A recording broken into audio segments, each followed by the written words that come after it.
안녕하십니까. 아침부터 먼 걸음 해주셔서 감사드립니다. 어제도 처음에 오프닝 할 때 처음 강연은 키트리의 유준상 원장님이 해주셨고, 오늘은 사실은 저희가 그 청와대 안보특보로 계신 임종인 특보님께 부탁을 드렸습니다.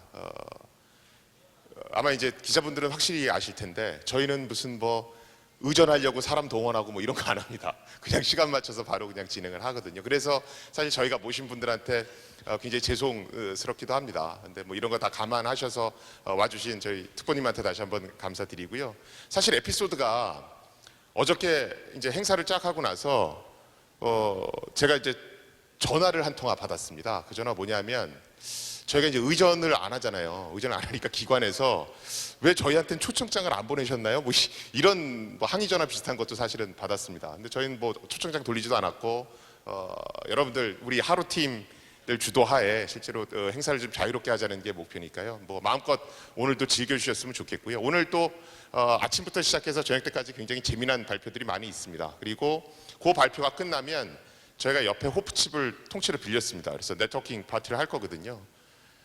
너무 많이 오시면 감당이 안 되니까 적당히 오셔서 즐겨주시기 바랍니다. 아마 거기 오시면 우리 발표자들하고 스태프진들 다 보실 수 있으실 거고, 그 다음에 데프콘에 이번에 출정하는 그 출정팀들 환영식도 열립니다. 그래서 그런 그 친구들하고도 같이 이제 어울리실 수 있을 테니까 네트워킹 파티까지 해서 참여해 주시면 감사하겠습니다. 그러면 오늘 저희가 두 번째 CQ 인사이드 두 번째 문을 열도록 하겠습니다. 저희가 첫 번째 그 키노트 강연자로 모신 분은 그 임종인 특보님이십니다. 사실은 정보보 하는 사람들이 계속 어떤 다양한 분야에 이렇게 포진이 돼 있어야 우리의 롤 모델도 많아지고 우리가 갈 수 있는 데도 이제 많아진다라고 생각을 합니다. 사실은 청와대 안보특보 자리는 장관급에 해당하는 자리입니다. 그래서 임종인 특보님이 전에는 이제 저희 고려대 정보보대학원 원장님이셨죠. 근데 관두시고 이제 글로 가셨고요. 가시면서 이제 사이버 안보실에 국가안보실에 사이버안보 비서관 자리도 만드셨고, 여러 가지 우리 보안을 위해서 일들을 많이 해주고 계십니다. 그리고 제가 사실은 교수로서 개인적으로 굉장히 존경하는 부분은, 사실 임종인 원장님은 암호를 전공하셨음에도 불구하고 암호에만 집착하지 않으시고 정책도 보시고 여러 가지 본인의 어떤 전공을 바꾸는데 주저함이 없으십니다. 그런 부분은 사실은 교수로서 학자로서 제가 굉장히 존경하는 부분이고요. 사실 국내에서 디지털 포렌식은 이상신 교수님이 굉장히 유명하시죠. DOD에서 하는 국제대회에서도 2년 연속 우승하시고 그랬으니까. 근데 그 디지털 포렌식이라는 걸 처음 연구하라고 권유하신 분도 사실은 임종인 특보님이십니다. 그래서 저는 사실 연구하는 사람들이 자기 연구 분야를 이렇게 다양하게 가져가는데 조금은 우리가 주저가 없어야 되지 않나, 또 새로운 걸 자꾸 좀 발굴하려고 노력해야 되지 않나 싶습니다. 그러면 박수로 우리 임종인 특보님을 모시도록 하겠습니다.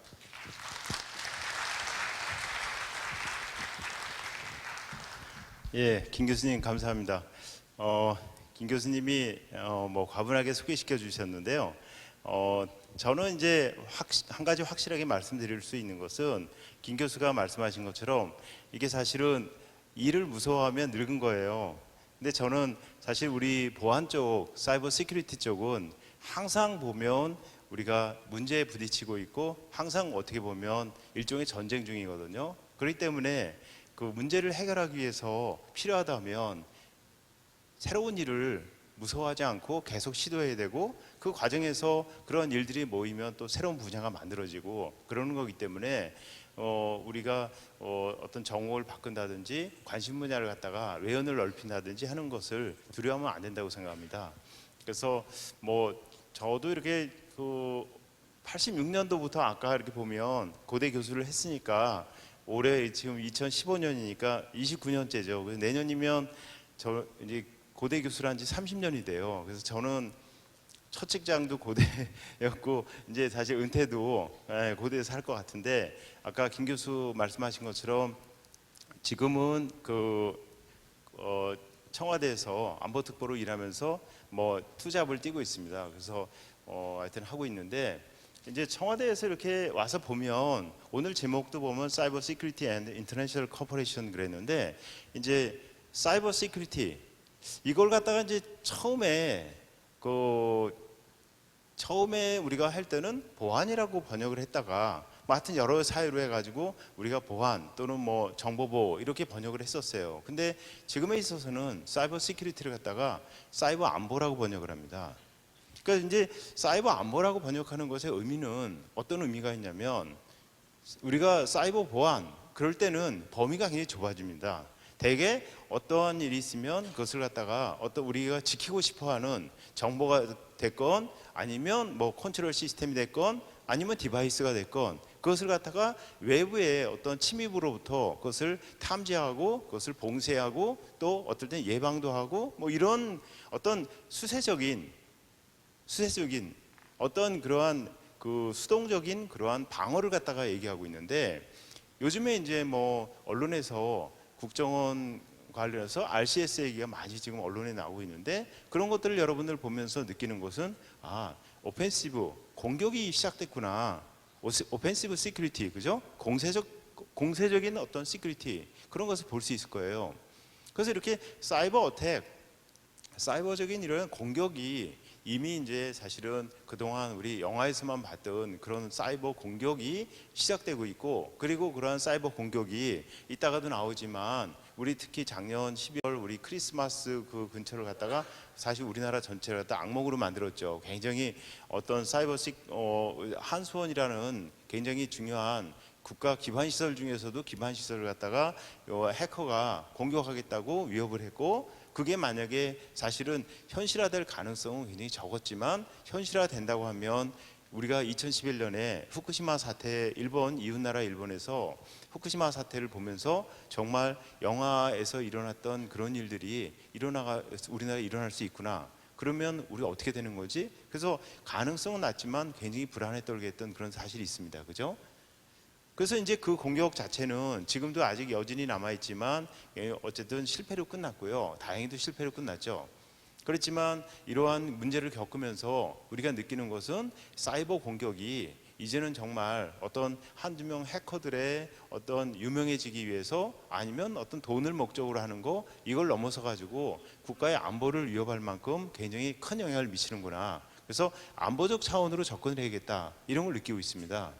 그래서 이제 안보적 차원으로 접근을 하려고 하면 사이버 시큐리티를 갖다가 사이버 보안이라고 번역하면 틀리죠.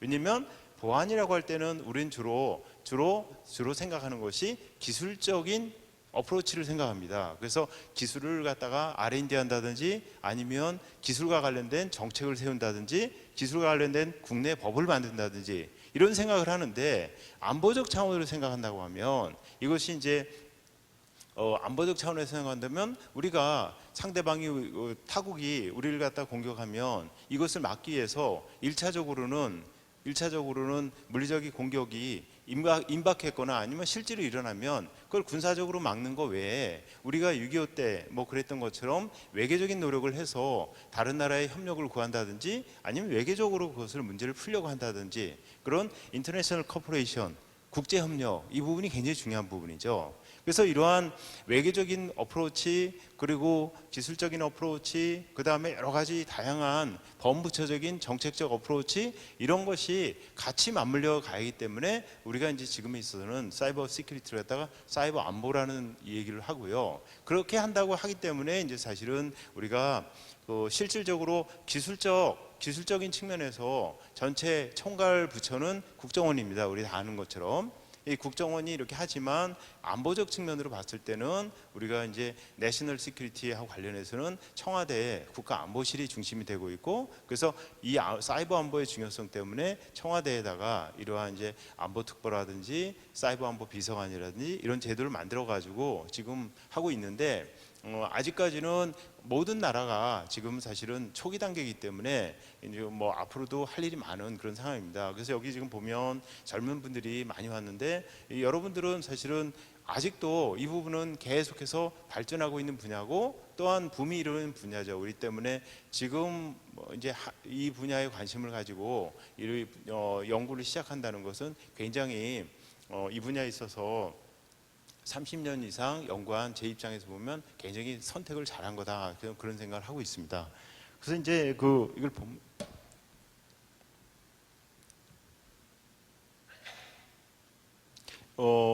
제가 이제 그 뭐 시작하기 전에 이 자료는 이제 얼마 전에 파리에 가서 그 프랑스하고의 어떤 국제 협력 그 부분 때문에 이제 발표했던 자료라 이렇게 영문으로 올라가 있어요. 그런데 이제 거기에는 이제 없었는데 지금 요즘 이슈가 되고 있는 이태리의 그 해킹 팀이라고 하는 이것이 이제 언론에서 여러분들이 많이 봤을 거예요.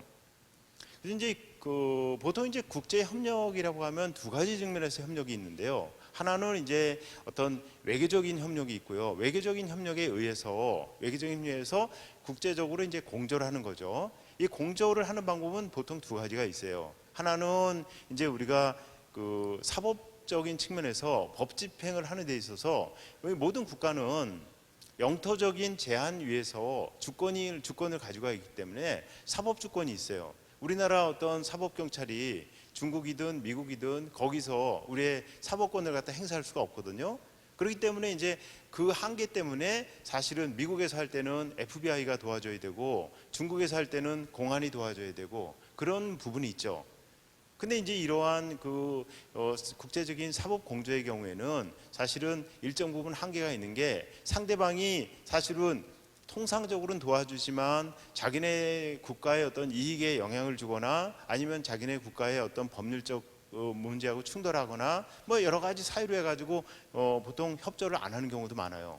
대표적으로 여러분들이 이제 하는 게 우리나라 뭐 유명한 연예인들도 많이 그랬지만 인터넷 도박 같은 경우에 필리핀에 주로 서버를 두고 활동을 하거든요. 그러니까 이제 우리나라 몇몇 연예인들이 그 불법 도박 혐의로 인터넷 도박 혐의로 해가지고 기소돼가지고 벌도 받고 그랬지만 사실은 이 사람들은 그냥 고객들이고 그런 불법적으로 도박장을 열어가지고선 여러 가지 불법 행위를 하는 그 도박장은 다 지금 필리핀에 있거든요.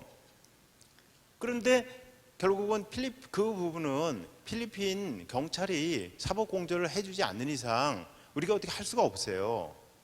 그렇기 때문에 이러한 인터넷 도박부터 시작해서 많은 것들이 사실은 근절되지 않고 사회에 큰 문제들을 일으키고 있는데 이번 경우에도 이제 이 해킹팀 같은 경우에는 이제 그 조금 아까 제가 얘기한 거는 어떤 기술적 측면에서 어떤 사법 공조를 얘기한 거지만 이런 경우에는 이제 기술적 측면에서 어떻게 보면 국제 협력인 거예요. 근데 물론 이것이 이제 정보기관하고 어떤 해킹팀이라고 하는 이태리에 있는 어떤 그 해킹 툴을 갖다가 판매하는 그 회사하고의 어떤 비즈니스 관계에서의 협력이라 조금 본질은 빗나가지만 우리가 기술적 측면에서의 어떤 국제 협력이라는 건 여러분들이 우리가 이미 많이 보고 있죠. 대표적인 우리가 요즘에 집단지성이라는 얘기를 많이 하고 있거든요.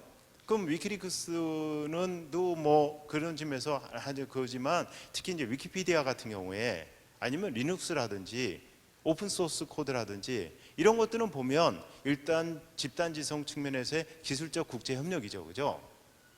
그런 기술적으로 국제 협력이 이루어지고 있는 거예요. 그래서 우리가 지금 보면 오픈 소스 코드라든지 특히 뭐 리눅스라든지 위키피디아라든지 이런 걸 통해서 우리가 기술적 측면에서 집단 지성의 어떤 심이라든지 이런 걸 갖다가 우리가 충분히 지난 10여 년간 공감해왔고 최근에는 이제 우리가 뭐 빅데이터라는 솔루션을 도입해 가지고 다양한 어떤 현명한 결과들을 갖다가 도출해내고 하는 것을 볼 수 있습니다.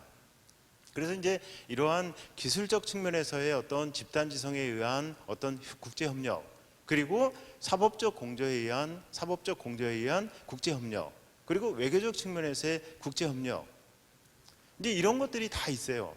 근데 이제 그럼에도 불구하고 아까 제가 얘기한 것처럼 많은 경우에 한계가 있습니다. 왜냐면은 예를 들면 상대방과 내가 기술적 협력을 하려고 한다. 그러면은 세상의 모든 일에는요. 한쪽에서 일방적으로 주는 경우는 없습니다. 한쪽에서 일방적으로 주는 경우는 없어요. 항상 동등한 거의 관계에서 모든 것을 주고받고 하는 거거든요. 외교적 측면에도 그렇고 기술적 측면에도 그렇습니다. 그러면은 이제 기술적 측면에서도 그렇고 모든 경우에서 서로 주고받을 때 우리가 일반적으로 이제 어떤 표준 세팅할 때도 그렇고 뭐 기술 개발할 때도 그렇고 그 멤버로 껴가지고 할 때는 그 멤버에 낄 때는 어떤 저 팀은 우리가 멤버로서 받아들여서 전체적으로 우리가 목표로 하는 기술이라든지 이것을 개발하는 데 있어서 어떤 능력이 있다고 인정되는 그런 멤버만 이제 선택적으로 받아들여서 하고 있는데, 이제 그런 경우에는 우리가 이제 그만큼 기술적 능력이 인정받는 경우죠. 근데 이제 불행하고도 사실은 우리나라의 경우에는 그 지난 뭐 10여 년간 지속적으로 북한을 비롯한 여러 그 해커로부터 공격을 받고, 그래서 그 가운데서 우리의 어떤 해킹 대응 능력이라든지 우리가 사이버 시큐리티와 관련된 능력을 많이 제고시켰지만 지금에 와서 보면 여전히 아직 부족하다. 스티브 잡스가 뭐 스틸 헝그리 얘기했는데 그런 차원이 아니라 많이 부족하다는 것을 갖다가 사실 어떻게 보면 민낯으로 좀 보여준 사건이 이번 해킹티 사건이라고 볼 수 있어요. 오늘 아침에도 조선일보에 그런 얘기를 썼지만 사실은 뭐 여러 가지 이유로 해가지고 우리 BOB 멤버들이 지금 여기 많이 와 있지만 우리가 아직까지도 많이 부족하다는 거. 왜냐면 이 지금 언론에 나온 보도만을 그대로 본다고 하면 우리나라의 최고의 어떤 국가정보기관인 국정원이 이태리의 해킹팀이라고 하는 하나의 사설 회사에다가 사실은 공격을 하기 위한 어떤 알려지지 않은 취약점이기 때문에 그렇지만 그런 취약점을 이용한 여러 가지 공격 툴을 갖다가 요청을 했고, 그 요청한 결과를 갖다가 연구용이라든지 아니면 첩보기관의 용도에 맞게 사용했다고 얘기하고 있지만, 그런 것을 갖다가 우리가 자체 개발하지 못하고 이것을 갖다가 외부에다가 여러 가지 사유로 요청을 해가지고 했는데, 이제 문제는 거기 그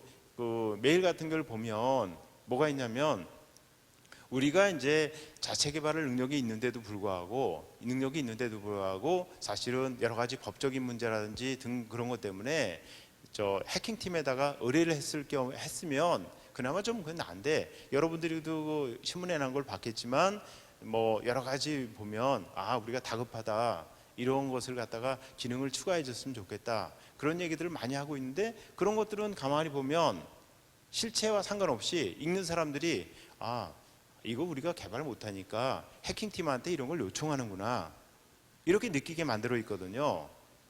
그러면은 그걸 읽는 사람들은 우리나라의 실력이 이 정도밖에 안 되나, 이런 얘기를 하면서 많은 어떤 실망감을 느끼고 하죠. 그렇지만 이제 여러분들처럼 이런 꿈나무들이 많이 있으니까 상황은 좋아질 거라고 보지만, 이런 과정을 통해서 우리의 어떤 능력은 아직도 많이 더 개발해야 될 여지가 많다, 그런 걸 좀 느낄 수 있는 그런 사건입니다. 그리고 이런 사건을 통해서 또 하나 느낄 수 있는 것은, 정말 사이버 상에 있어서 어떤 전쟁은 지속적으로 벌어지고 있다. 지금 여기 보면 뭐 35개국 97개 기관이 여기에 인볼브 해가지고 해킹팀하고 거래를 했다, 이런 얘기가 있는데, NSA부터 시작해서 아프리카에 있는 수단이나 이런 나라까지 전부 다 하고 있는 걸 보면 정말 사이버상에 있어서의 이런 전쟁은 계속 벌어지고 있다, 이런 걸 볼 수 있는 그런 사건입니다. 그리고 이제 이 소니하고 관련된 이 사건 같은 경우에도, 이게 이제 작년 11월 달에 나왔지만 북한 쪽에서 사실은 자기네들의 어떤 지도자인 김정은을 갖다가 모욕하는 영화라고 그래가지고 소니 쪽에다가 계속해서 이렇게 협박을 했죠. 그런데 이제 소니 쪽에서 이것의 어떤 그 상영 중단을 요구했는데 상영 중단에 응하지 않으니까 결과적으로는 북한으로 밝혀졌지만, 북한 쪽에서 소니사를 해킹해서 시스템을 파괴하고 그 다음에 여러 가지 미공개 영상 파일들을 갖다가 가져가서 재산상의 손해도 끼치고 이렇게 했죠. 이거는 그냥 여러분들이 언론 생각하면 그냥 소니라고 하는 하나의 영화사가 그냥 해킹된 해프닝처럼 생각할 수 있지만, 미국의 반응은 굉장히 달랐어요. 미국의 반응은 뭐라고 했냐면, 이것은 굉장히 중대한 범죄라고 생각했어요. 왜냐하면 여러분들도 이제 그렇지만 우리 자유민주주의 사회를 갖다가 유지하는 데 있어서, 지탱하는 데 있어서 가장 중요한 가치는 언론의 자유, 표현의 자유입니다. 그죠? 우리는 자유민주주의 사회거든요. 그리고 우리는 시장경제주의 사회죠. 그죠? 시장경제를 채택하고 있고 자유민주주의 사회예요. 그럼 자유민주주의 사회를 갖다가 지탱하는 데 있어서 가장 중요한 것은 언론의 자유, 표현의 자유죠. 그죠? 그러니까는 이게 영화사가 해킹을 당한 거지만 사실은 어떤 표현을 한 거거든요. 그러면 이러한 사건을 갖다가 그대로 그냥 방치한다고 하면 유사 범죄가 계속 일어날 수 있고, 그러면 뉴욕타임스건 워싱턴 포스트건 영국의 가디언지건 우리나라 조중동이건 뭐 다 똑같은 일을 당할 수 있죠, 그죠? 그런다고 하면은 이 사회가 중대한 어떤 언론기관이라고 하는 가장 중요한 진짜 크리티컬 인프라스트럭처죠. 이것이 중대한 위협에 처하기 때문에 발전소가 해킹당하는 거 그 이상으로 큰 임팩트가 있습니다. 그렇기 때문에 이제 미국에서는 이것을 심각하게 받아들이고 여기에 대해서 어떤 대응을 하겠다. 근데 이제 이러한 그 외부로부터 사이버 공격이 들어왔을 때 이 사이버 공격에 대해서 어떻게 대응할 것이냐, 이거에 대해서는 여기에서는 뭐 별로 다루지는 않았지만 여러분들이 이제 그 2013년에 2007년에 에스토니아의 수도 탈린에 러시아로 추정되는 일단의 해커들이 대규모 사이버 공격을 했습니다. 사이버 공격을 해가지고 이 에스토니아 수도 탈린을 갖다가 몇 주 동안 마비시켰던 그런 사건이 있는데, 그게 이제 그 기록에 있어서 일종의 최초의 어떤 국가에 대한 사이버 공격이라고 지금 되고 있거든요. 그러면은 그걸 통해서 사람들이 야, 이거는 정말 진짜 사이버 전쟁이 시작됐구나 이렇게 생각했고, 그러면 이렇게 국가 단위로 사이버 공격이 이루어지면 이러한 사이버 공격에 대해서 어떻게 대응할 것이냐. 기본적으로 유엔 헌장이라든지 이런 것에 의해서 상대방 국가에 대한 공격은 금지되어 있어요. 아무도 어택, 무력 공격은 금지되어 있어요. 마찬가지로 사이버적인 측면에서 사이버 암드 어택, 사이버적인 무력 공격도 금지되어 있죠. 금지되어 있는데 일단 그렇지만 유엔 헌장에 보면, 그리고 관습법에 의해서 뭐가 되면 상대방 국가가 우리를 공격하면 자유권, 셀프 디펜스, 자유권이라고 하는 그런 어떤 그 권리는 보장돼 있기 때문에, 근데 이제 보장돼 있어요. 그러면 상대방이 나를 공격하면 어느 정도 수준으로 반격을 할 것이냐. 우리가 일상생활에서도 상대방이 나를 공격하면 적당한 수준에서 우리가 방어를 하고 공격을 하면 그건 자위권 인정이 되지만 너무 과도하게 하면 오버 디펜스, 과잉 방어가 되죠, 그죠? 그렇기 때문에 그 방어할 때는 우리가 어떤 비례적 수준에서 우리가 방어를 하고 적절한 수준에서 자위권을 발동해야 되거든요. 그래서 이제 미국의 경우에는 이것을 갖다가 그 수준으로 봤을 때 무력 공격이 될 만큼 정도는 올라오지 않았다고 봤어요. 무력 공격이 될 만큼은 올라오지 않고, 다만 그 무력 공격 바로 아래 정도 단계다 이렇게 봐가지고 이거에 대해서 저희 비례적 수준에서 대응을 하겠다. 그래가지고서는 여러분들이 아는 것처럼 작년 크리스마스 그 무렵에 북한에 어떤 일단의 어떤 디도스 공격이 이루어져 가지고 북한의 어떤 여러 가지 웹사이트들이, 북한의 모든 인터넷 활동이 이렇게 전부 막혀버렸고, 그 다음에 여러 가지 금융 제재가 들어갔거든요. 이제 그랬을 때 이제 제일 중요한 건 뭐냐면, 북한이 했다고 오바마 대통령이 딱 주장을 했어요. 북한이 이건 했다. 그리고 북한이 했기 때문에 우리가 북한에 대해서 우리가 여러 가지 공격을 하겠다. 그런데 이제 공격에 있어서는 아까 얘기한 디도스라든지 이런 걸 이용한 기술적 측면에서의 공격이 있고, 그 다음에 지금 북한의 웹사이트를 비롯한, 그리고 북한의 많은 인터넷망을 지금 하는 건 차이나 유니콤 해가지고 중국 업체들이거든요. 그러니까 중국이 협조를 해줘야 돼요. 중국이. 그래가지고서는 결과적으로 중국이 협조를 해줬기 때문에 중국은 적당히 협조를 해줬어요. 그래서 외교적 측면에서 협조를 해줬고, 또한 뉴욕타임스나 이런 데 나온 걸 보면 누구도 그걸 확인을 해주지 않지만 뉴욕타임스에 나오는 걸 보면 한국의 수사기관이 미국을 도와줘가지고 북한이 했다는 다이렉트 에비던스를 확보했다 이렇게 나와 있습니다. 그러니까는 결국은 이번 북한의 어떤 소니 해킹 사건에 대해서는 한국, 미국 그리고 중국이 3국이 협조한 그런 형태가 된 겁니다. 그래서 이러한 3국이 협조한 행태를 통해 가지고서는 우리가 한국과 미국은 기술적 협조를 했고, 미국과 중국은 외교적 협조를 했고, 이래 가지고서는 어떤 응징이 이루어지고 이렇게 됐어요. 그러니까 이렇게 이제 결국은 상대방에 대해서 내가 불법 행위를 하면 응징이 이루어진다. 이렇게 돼야 어떤 디터런스, 억제 효과가 있어가지고 공격을 안 하죠, 그죠? 그러니까 어떤 범죄 행위라든지 공격을 갖다가 하지 못하도록 하는 억제 그 하는 방법에는 보통 두 가지가 있잖아요. 억제력에 의해서 못하는 거. 우리 핵무기 같은 게 그런 거죠, 그죠? 핵무기 같은 거는 니네가 우리를 핵무기를 쓰면 우리도 핵무기를 써가지고 똑같이 파멸이 이루어진다. 이러니까 이제 결국은 그 냉전 시대의 어떤 핵전쟁을 막을 수 있었던 거고요.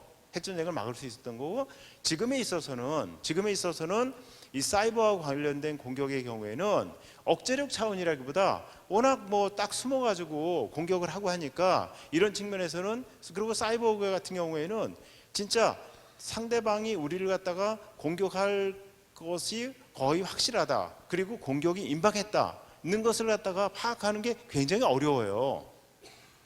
그렇기 때문에 파악하기도 어렵고, 그러니까 미리 예방한다는 것이 어렵다는 얘기죠. 예방하는 것이 어렵기 때문에 상대방이 우리를 공격했을 때 그게 누가 공격했는지 증거를 갖다가 합리적인 확신을 할 수 있는, reasonable belief를 할 수 있는 증거를 찾아내 가지고 그것에 의거해서 적절한 비례적 수준에서 반격을 할 수 있는, 또는 능동적 방어를 할 수 있는 그런 여러 가지 수단을 갖다가 확보해낼 수 있는 능력이 있지 않는 한 사실 이 사이버에 의한 피해를 막는다는 게 굉장히 어렵다. 그런 것이 이제 여러 가지 지금 밝혀지고 있죠. 그래서 미국의 경우처럼 사실은 우리가 지금 이번에 우리가 지난 10여 년 동안 보면 북한으로부터 계속 공격을 받고 있는데, 이러한 사이버 공격으로부터 우리를 갖다가 지킬 수 있는 능력을 갖추기 위해서는 사실은 이번에 미국이 보여준 것처럼 적절한 수준에서 기술적 능력을 갖다가 반격을 할 수 있는 기술적 능력을 가져야 된다. 그 다음에 이제 국제 공조를 할 수 있는 여러 가지 외교적 채널을 갖춰야 된다. 그리고 수사 채널을 갖춰야 된다. 이런 게 보고 있는데, 우리나라의 경우에는 사실 그런 측면에서 보면 상당히 많이 부족하다는 것이 우리가 그동안 느껴왔고, 또 이번에 아까 얘기했던 해킹팀 사건에서 그런 걸 볼 수 있었던 그런 것들입니다. 그래서 이제 미국 같은 경우에는 오바마 대통령이 이걸 겪으면서 올해 2월 6일 날 얘기를 했어요. 우리가 내셔널 시큐리티와 관련된 국가 안보 전략을 갖다가 5년마다 발표하는데, 이번에 2월 6일 날 발표하면서 사이버 시큐리티에 대한 사이버 안보 전략을 발표하면서 여기서 확실히 언급한 것은, 우리가 이제 사이버와 관련된 이 부분은 국가 안보에 있어서 가장 중요한 부분이다. 그래서 여기서 우리가 해야 될 것은, 적이 우리를 공격하면 그것을 갖다가 분쇄하고 디스트럭트하고, 그 다음에 그것을 갖다 인베스티게이트 할 수 있는 기술적 역량을 우선 갖춰야 된다. 그리고 그 외에 이번 소니 해킹 사건에 본 것처럼 외교적인 그리고 수사에 있어서 타국과의 협력, 인터내셔널 커퍼레이션이 무엇보다 중요하다. 그래서 이러한 여러 가지 측면에서 우리의 역량을 갖추는 것이 중요한데, 우리가 아직은 충분히 갖추지 못하고 있다. 이런 얘기를 했고, 향후에 미국의 어떤 사이버 시큐리티하고 관련된 어떤 중점 방안은 기술력을 키우자. 그리고 우리가 국제 협력과 관련된 여러 가지 외교적 그리고 다양한 채널을 갖다가 확보하자. 이렇게 나갔습니다. 그러니까 여러분들이 여기 지금 비오비도 그렇고 많은 젊은 사람들이 있는데, 우리가 사이버 시큐리티와 관련된 우리의 어떤 국력을 키우는 방법은 기술력 플러스 여러 가지 국제 협력과 관련된 채널들을 갖다 가동할 수 있는 역량을 키우는 거, 이게 굉장히 중요하다고 볼 수 있습니다. 그리고 이거는 이제 한송 관련된 얘기죠. 한송 관련된 얘기는 여러분들이 너무나 잘하니까 이게 넘어가는데, 이제 분명한 거는 3월 17일 날 우리 대검의 합수단에서 뭐라고 했냐면, 이것은 북한이 했다. 그렇지만 북한이 했다고 하면서도 하나 이제 아쉬움이 남는 것은 뭐냐면, 다이렉트 에비던스를 확보했냐. 그랬을 때 진짜 우리가 99%는 북한으로 추정할 수 있는 여러 가지 했지만 다이렉트 에비던스 못했다. 왜 못했어요? 사실은 우리가 이미 1월 초에 수사할 수 있는 건 다 했어요. 수사할 수 있는 건 다 해가지고 그 자료들을 갖다가 중국에 넘겨줬어요. 중국에 넘겨주고 중국에 협력을 요청했어요. 협력을 요청했는데, 왜냐면 여러분들이 언론 보도에 나온 것처럼 주로 이 해커들이 접속을 하고 한 것이 다 중국 선양에서 했거든요. 그러니까 이제 중국에 선양에는 우리 수사관들이 갈 수가 없기 때문에 그 중국이 협력을 요청했는데 중국이 한 석 달을 끌고 있다가 아직도 스틸 뭐 여러 가지 이거 조사하고 있다 이러고 협력을 안 했어요 사실은. 그런 바람에 이제 안 되겠구나 해서 그냥 더 이상 끌지 못하고 발표를 했고 지금도 마찬가지인 상태입니다. 그러니까 이건 뭐냐면 상대방이 이렇게 수사에 있어서나 아니면 외교적으로 협력을 안 했을 때 우리가 할 수 있는 건 뭐냐? 중국은 안 했거든요. 중국은 이제 북한하고 이제 그런 걸 통해서 아 이게 북한하고 굉장히 관련이 있구나. 그래 우리의 심증을 더 해줬죠. 왜냐면 중국이 딴 때는 협력 잘하다가 이 문제에 있어서는 협력을 안 했거든요. 안 한다는 얘기는 중국으로서는 뭔가 지켜줘야 될 뭐가 있다는 거죠. 그러면 중국 입장에서는 우리하고도 어떤 우호 관계 있지만 중국과 북한은 맹방이죠, 그죠? 걔네들은 얼라이언스거든요, 얼라이거든요. 그렇기 때문에 이제 그런 측면에서는 어떤 지켜줄 수밖에 없는 상황이구나 우린 짐작을 했는데 어쨌든 이렇게 협력을 안 했을 때 사실은 뭐 미국이 한국의 도움을 받아서 소니 사건에 있어서 다이렉트 에비던스를 구했다 이렇게 뉴욕타임스에 나온 것처럼 뭐 그러한 어떤 역량을 뭐 어떤 식으로든 기술적으로 그걸 돌파해야 되는데 아직은 우리가 그러한 돌파할 수 있는 기술적 역량을 갖추지 못했다는 것을 갖다가 보여준 사건입니다. 물론 이것이 진짜 한국이 끝까지 다이렉트 에비던스를 못했냐 그거는 뭐 더 이상 얘기할 수는 없죠. 이번에 예를 들면은 여러분들 생각해 보세요. 국정원에서 뭐라고 그랬냐면 2개는 연구용으로 쓰고 18개는 우리가 해외에서 북한과 관련이 있는 인사들에 대한 수사용으로 썼습니다. 이렇게 발표를 했거든요. 그러면 여러분들이 당사자라고 북한의 사람들이 중국이나 이런 데 있는 사람들이 그러면 내가 대상자였을 수도 있겠네. 그러면 당장 할 것은 혹시 카톡 얘기도 나왔으니까 폰 바꾸고 전화번호 바꾸고 그 다음에 자기 PC나 이런 거 포맷 전부 새로 하고 다 그러지 않았겠습니까? 이러면은 사실은 원이라든지 이런 정보기관에서 억지로 침투시켰던 전부 솔루션들이 전부 무용지물이 되는 거죠, 그죠? 무용지물이 되는 거거든요. 그렇기 때문에 사실은 이런 사이버 쪽에서는 어떻게 보면 모든 것을 컨피덴셜로 해야 되는데 그런 것이 사실은 뭐 할 수 없이 공개하는 바람에 이게 다 됐기 때문에 이 한손에 있어서도 모든 것을 다 얘기할 수는 없어요. 왜 얘기 안 하냐 뭐 이렇게 얘기를 하지만 그런 것이 공개되는 순간 기존에 침투시켜 놓던 모든 그러한 솔루션들이 다 통로들이 다 막혀버리니까 그런 측면들이 있죠. 그렇지만 한손 사태는 하여튼 북한이 한 거는 틀림없는 사실이고요. 지금 제가 여기 얘기한 것처럼 여기 지금 여기 얘기한 것처럼 미국의 경우에는 우리가 인베스티게이션 그다음에 커퍼레이션 이렇게 했을 때 국제협력이 이루어지고 그래가지고서는 누가 했느냐 애트리뷰션 공격 원점을 파악하는 거죠, 그죠? 이것을 하는 데 있어서 노스코리아라고 성공을 했어요. 그래서 거기에서 이제 카운터 메저가 들어가고 이런 카운터 메저가 들어가니까 소위 디터런스 억제를 할 수 있는 거예요. 그런데 이제 우리가 이번에 한수원 사태의 경우에는 이런 커퍼레이션이 안 이루어지고 물론 여기서요 인터내셔널 커퍼레이션에서 미국 FBI라든지 이런 데서 많이 이루어졌죠. 여러분들 아는 것처럼 얼마 전에 지난주인가 거기서 뭐 한수원 사태 해커 애들이 또 뭘 하나 올렸는데 그 올린 걸 보면 뭐 이런 게 있죠, 그죠? 올린 거 이렇게 보면 거기에 트윗에다가 올리고 뭐 드롭박스에다 올리고 그러니까 그거에 대한 수사권은 FBI가 가지고 있기 때문에 FBI가 여러 가지 협력을 해서 트윗 말레이시아에서 올렸다 뭐 이런 거 다 얘기해주고 그랬거든요. 그렇지만 중국이 협력을 안 했기 때문에 애트리뷰션이 못 이루어졌죠.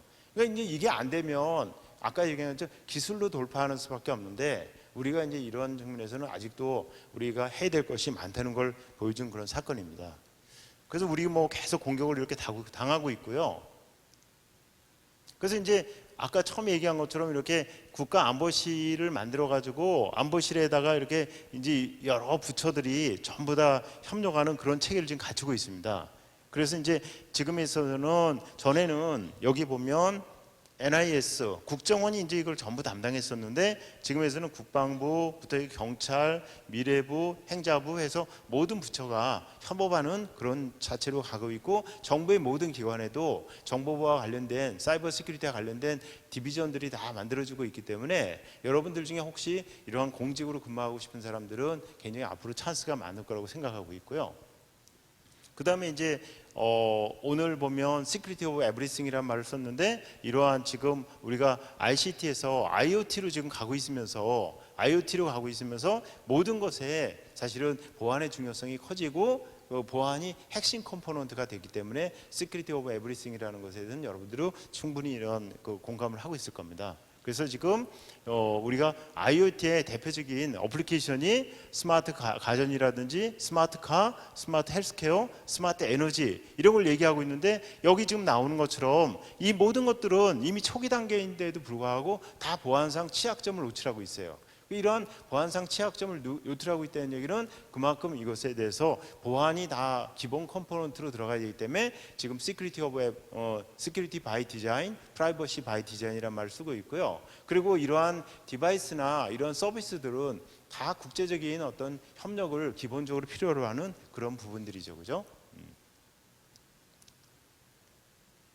그래서 이제 국제협력적인 측면에서 보면 우리가 이제 쌍무적인 양국 간의 바이레터럴 커퍼레이션이 있고 지역적 협력이 있고 국제협력이 있는데 이게 지금 보면 이렇게 뭐 국가 간에 있어서 아세안을 통해서 하는 방법이 있죠. 그렇지만 지금 인터넷이라고 하는 게 사실 여러분들이 아는 것처럼 우리가 서울에서 부산까지 여러분들이 뭐 메일을 보낸다. 그러면 겉으로 보면 서울에서 부산이지만 그것들이 어떤 경우는 저 모스크바까지 갔다가 와가지고서는 부산 가는 것도 있고 워싱턴까지 갔다가 가는 것도 있고 전 세계를 돌아다니면서 가거든요. 워낙 지금 네트워크가 좋으니까 우리가 생각을 안 해서 그렇지 엄청 여러 군데를 돌아다니거든요. 그럼 모스크바를 갔다 거쳐서 왔다. 그럼 러시아에서 볼 수 있는 거고 워싱턴을 거쳐서 갔다 오면 미국에서 볼 수 있는 거거든요. 그렇기 때문에 결과적으로는 이러한 이 모든 것은 지금 이러한 세상 IoT 세상에 있어서는 국제협력 이 부분이 없어서는 뭐 문제가 해결될 수 없는 그런 상황이 되는 상황입니다. 시간이 이제 거의 다 됐다고 그러네. 예. 그래서 이제 지금 국제협력과 관련해서는 우리가 아주 초기 단계입니다. 그래서 이제 국제협력과 관련해서 지금 나와 있는 것은 부다페스트 사이버 크라임 컨벤션이라는 것밖에 없어요. 그래서 이것이 2001년에 만들어진 사이버 범죄 협약이라는 게 있는데 이것에 대해서 지금 가입 전 단계죠. 완전히 가입을 한 나라는 24개국이고요. 지금 준비 단계에 있는 나라는 18개국, 여기 이제 거의 가입 근처죠. 그 14개 나라가 여기 뭐 했는데 우리나라의 경우에는 아직 여기에 시작도 못했어요. 그 시작도 못한 이유는 국제협력과 관련해서는 국제협력을 하려면 우리가 일방적으로 받기만 하는 게 아니라 우리도 뭔가 줘야 되거든요. 근데 우리가 이제 줄 준비가 아직도 안 돼 있는 부분이 굉장히 많아요. 법적인 측면에서도 그렇고 기술적 측면도 그렇고. 그래서 이제 이 문제는 해결이 되긴 되겠지만 아직까지도 이제 우리 국제협력에 있어서 우리가 그만큼 준비가 안 돼 있고 그래서 이제 그러다 보니까 이번에 이제 RCS 이러한 사건도 생기고 여러 가지 문제가 생긴 거예요. 그래서 이제 제가 드리고 싶은 말은 여러분들이 이러한 그 사이버 시큐리티와 관련해서는 정말 할 게 많다. 그걸 많은 사람들이 얘기했을 텐데 그리고 그것을 위한 해결하는 방법은 국제협력인데 국제협력에 있어서도 우리가 외교적인 협력도 있고 사법공조도 있고 기술을 갖다가 상대방하고 주고받는 것도 있고 상대방 여러 가지가 있기 때문에 여러분들이 이러한 이러한 사이버 시큐리티 공부를 해나가는 데 있어서는 굉장히 좀 더 글로벌 시각에서 이 공부를 해야 된다 그런 걸 갖다 얘기하고 싶고요. 그래서 이제 이런 걸 위해서는 우리에게 역량을 길러야 된다. 그래서 역량을 길러기 위해서는 여러 가지 이제 국가적으로 거버넌스를 갖다 확립하고 그런 것도 중요하지만 R&D도 하고 그다음에 관련된 교육. 여기 우리 BOB 친구들은 이런 쪽에 지금 하고 있는 거죠, 그죠? 예, Gifted Education for Teenager 이런 것도 있고 그다음에 여러 가지 국제 협력들이 있습니다. 그래서 이제 결론입니다. 결론은 사실은 이제 이러한 사이버 스레트는 계속해서 커지고 있습니다. 커지고 있고 그 다음에 우리가 이제 IoT의 경우에 보는 것처럼 이러한 ICT에 대한 의존성 이거는 엄청 커지고 점점 더 증가하고 있죠. 이런 것 때문에 우리가 국가가 해야 될 것은 뭐냐? 커패시티 빌딩, 우리 자체 역량을 기른다. 사람도 기르고 기술도 개발하고 그다음에 국제 협력을 위한 여러 가지 우리의 역량을 기르는 거죠. 우리의 역량을 다양한 역량을 길러야 협력이 되는 겁니다. 다시 한번 결론적으로 얘기하지만 국제 협력이 필요하다는 건 다 알아요. 그렇지만 완사이드로 받기만 하는 건 없거든요. 우리도 줄 게 있어야 돼요.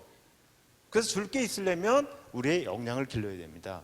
그래서 여기 젊은 분들이 많은데 여러분들은 사실 제가 30년 전에 시작할 때에 비하면 비할 수 없이 지금 여건이 좋은 거죠. 사회적 관심도 많고 여러 가지 측면의 여건이 좋아졌습니다. 그래서 이 분야에 있어서 이러한 지금 사회적 수요가 커지고 이렇게 해야 될 역할이 많아졌을 때 열심히 한다고 하면 정말 여러분들의 어떤 역량 그리고 꿈을 크게 펼칠 수 있는 그런 여건이 됐다고 생각합니다. 고맙습니다.